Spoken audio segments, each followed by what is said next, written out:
안녕하세요. 자, 지금 지수가 좀 빠지고 있는 것 같습니다. 테슬라 주가도 프리장에서 그에 맞춰서 지금 빠지고 있는 것 같은데, 지난주부터 해서 나스닥 지수 같은 경우는 지지난주 금요일부터 5거래일 연속으로, 테슬라 주가는 4거래일 연속으로 이제 오르다 보니까, 뭐 전반적으로 시장이 좋았죠. 근데 단기 조정은 이제 불가피할 수 있다, 필연적일 수 있다고 이제 보여졌는데, 뭐 매도 빨리 맞으라고 하는 것인지 이제 오늘 월요일부터 바로 그 신호가 일단은 풀이장에서 나오고 있는 것 같긴 하네요. 자, 우리가 지금 상황에서 두려움에 떨기보다는 저는 기회의 어떤 순간이 올 수도 있다. 만약에 조정이 있다고 한다면 말이죠. 그렇게 기본적으로 봐야 되지 않을까 생각을 하고 있는데 이렇게 생각을 해볼 만하다고 조금 더 자신 있게 이제 생각을 할 수 있는 부분이 다름이 아니고 지금 주가가 빠지는 이유가 이제 일본은행의 금리 인상, 그러니까 엔캐리 청산에 대한 이제 우려가 그것이 또 불확실성으로 나오는 것 같긴 해요. 그러니까 제가 봤었을 때 이게 조금 웃긴다는 생각이 드는 것이 미국 주식 시장에서도 뭔가 이제 꼬투리를 잡아가지고 어떤 명분을 삼아가지고 주가를 조정을 시켜야 되는데 미국에서 자체적으로는 어떤 매크로적으로 더 이상 만들어낼 악재가 없으니까 일본이라는 나라의 금리 인상, 뭐 대표적으로 엔캐리 청산에 대한 우려는 뭐 하루 이틀 이야기가 아닌데 지금 그 이야기를 꺼낸다고 한다는 것은 더 이상 이제 미국 자체 내에서는 만들어낼 악재가 이제 없구나. 이제 악재에 대한 재료가 소멸이 되었구나. 그러니까 뭐 일본 총재가 나왔나요? 금리 인상을 하겠다고 대놓고 이야기한 것 같지는 않은데 약간 그와 유사한 뉘앙스를 준 것만으로도 뭐 금리 인상 확률이 당연히 올라갔겠죠. 근데 그걸로 인해 가지고 마치 무슨 큰일이 일어난 것처럼 지금 이야기를 하면서 그걸 명분 삼아서 주가가 지금 빠지고 있다. 저는 이것을 조금 과장되게 얘기하면 산텔레리가 거의 확정적으로 지금 나오고 있구나. 그러니까 확정이라고 해도 되겠구나라고 생각이 들 정도로 더 이상 매크로적으로 미국 자체 내에서는 할 이야기가 별로 없구나. 그런 생각까지 하게 됩니다. 자, 정말 엔캐리가 이루어져 가지고 그 청산이 돼 가지고 일본의 이제 대자본가들이 산타렐리가 곧 올 수도 있고 이제 금리 인하 확률, 그러니까 미국의 금리 인하 확률이 매우 높은 상황에서 기술주부터 해가지고 가지고 있는 미국의 자산들, 특히 이제 기술주라든지 미국의 우량 자산에 들어있는 자산들을 모두 빼내는 결정을 할 것인가? 제가 보고 있는 관점에서는 그 확률이 너무나 낮다. 뭐 엔캐리 청산에 대한 부분이 정말 온다고 한다면 단기적으로 주가가 심하게 무너질 겁니다. 우리는 불과 1년 4개월 전인가요? 2024년 8월 5일로 기억을 합니다. 그날 엔캐리 청산이 실질적으로 벌어졌었죠. 그래서 프리마켓에서 제가 그때 김포공항에서 이제 제주도로 오는 이제 그 비행기를 타기 위해서 이제 김포공항에 기다리고 있었는데 그 당시에 나스닥 지수가 6%가 넘게 프리에서 빠졌습니다. 지금 4%가 빠져도 지금 장난이 아닌데 그 당시에 프리에서 자그마치 6%가 넘게 빠졌고 테슬라 주가가 200달러를 그렇게 힘겹게 138달러까지 내려 꽂았다가 이제 회복을 했는데 당일날 182달러까지 프리에서 무너져 내렸었어요. 자, 그런데 그 당시 엔캐리 청산이 구조적인 문제, 그러니까 이게 어떤 이제 미국 주식 시장부터 해서 전 세계적으로 어떤 펀더멘털이 무너져 가지고 엔캐리 청산이 일어난 것이 아니고 기술적인 어떤 조정, 기술적인 청산이 있다 보니까 본장 시작하고 난 뒤에 전부 다 말아 올린 걸로 알고 있어요. 그렇기 때문에 가장 최근에 있었던 엔캐리 청산의 사태가 그대로 벌어진다고 한다면은 천재일우의 기회가 될 수도 있다. 그 조정이 불과 반나절도 안 돼서 본장에서 그냥 바로 그러니까 프리에서 6% 가깝게 나스닥에서 빠졌다가 이제 본장이 시작되는 즈음에 갔었을 때는 상당 부분이 회복이 됐었거든요. 그래서 그 당시에 뭐 이제 레버리지 투자하신 분들도 있었고 그 당일에만 엄청나게 큰 수익을 안겨다 줬었던 어떻게 보면 선물과 같았던 엔캐리 청산이었다. 근데 구조적으로 일어났었던 엔케리 청산 같은 경우에는 금융위기 때부터 코로나, 그래서 굵직굵직한 사건이 있었던 그럴 때에 어떻게 보면 좀 무임승차 하듯이 나왔던 것이 엔케리 청산이었던 것 같아요.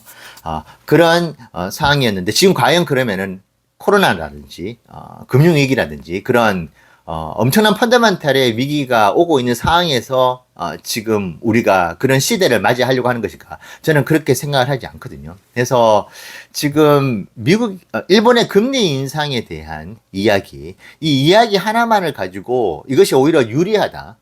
그러면 미국의 금리 인하를 해야 되는 명분이 생기는 것이 이런 것은 절대 아닙니다.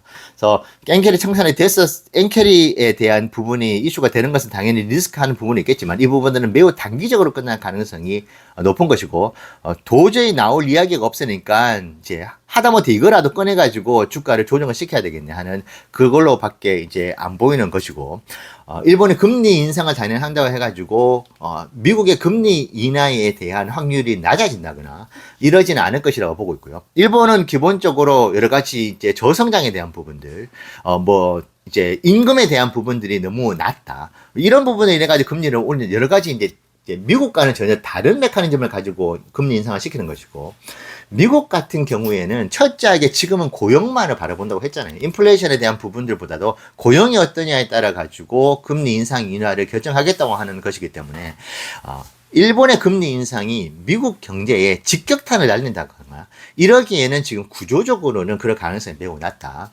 저는 그렇게 바라보고 있어가지고 지금 일본의 금리 인상을 가지고 조정을 시킬 정도라고 한다면은 내일 파웰이 등장을 하잖아요. 그래서 이것도 어떻게 보면은 더 좋을 수가 있는 것이, 내일 주된 관심사가 금리 인하에 대한 이야기가 되겠지만은, 일본의 금리 인상에 대한 엔케리 청산에 대한 이 부분에 대한 질문들이, 금리 인하를 미국에서 12월 달에 할지 말지에 대한 부분들을 일부 희석시키는, 그러니까 관심사를 좀 분산시키는 그런 역할을 오히려 지금 일본의 금리 인상 이슈가 이제 만들어주고 있지 않은가라는 생각이 드네요. 내일 파웰이 일본의 금리 인상에 대한 부분에 대한 질문을 또 받을 수가 있는 것이기 때문에 저는 그런 부분에서 오히려 긍정적으로 바라보고 있고, 엔케리 청산이 현재 산타랠리를 방해하기보다는 오히려 컨펌을 시켜주는 것이 아닌가. AI 버블에 대한 논란도 이제는 더 이상 이걸 우려먹기에는 여의치가 않고 이미 충분히 조정을 줄 대로 줘서 제 역할을 한 것이잖아요. 그리고 금리 인하가 12월 달에 안 될 가능성이 있다는 쪽으로 20% 가까운 금리 인하 확률로 완전히 이제 떨구어내면서 시장을 또 공포에 이제 몰아넣었었던 그 부분들도 이제는 더 이상 나오기가 힘든 부분들. 자, 악재가 매크로적으로는 더 이상 없다. 근데 지정학적으로 말도 안 되는 악재가 나오지 않는 이상은 미국 자체적으로는 이제는 매크로 이슈도 산타랠리를 부를 만한 그런 상황이 된 것은 아닌가. 자, 그렇기 때문에 그래도 조정을 줘야 되는데 일본의 금리 이야기를 꺼낸 것이 아닌가라는 생각을 하게 됩니다. 만약에 이것이 건전한 조정으로 끝이 나고 내일 파웰이 그래도 아주 매파적인 발언을 하지 않고 12월 금리 인하의 확률이 크게 떨어지지 않는, 지금 80% 이상의 확률이 그대로 유지가 된다고 했었을 때는 저는 바로 산타랠리가 시작될 가능성도 있다. 그렇게 보고 있고, 이제 테슬라도 지금 FSD 프랑스에 대한 이야기부터 해서 이제 유럽이 매우 뚫기 힘든 그런 FSD 영역이었는데 이 부분들을 이제 한국과 소식들이 이제 계속 나오고 있는 것 같아요. 네덜란드부터 스페인, 지금 프랑스까지 이야기가 나오고 체코에서도 비슷한 이야기가 나오는 거 보면은 유럽이 FSD를 맞이할 준비를 내년에 본격적으로 할 수 있겠다라는 생각도 한편으로 하게 됩니다.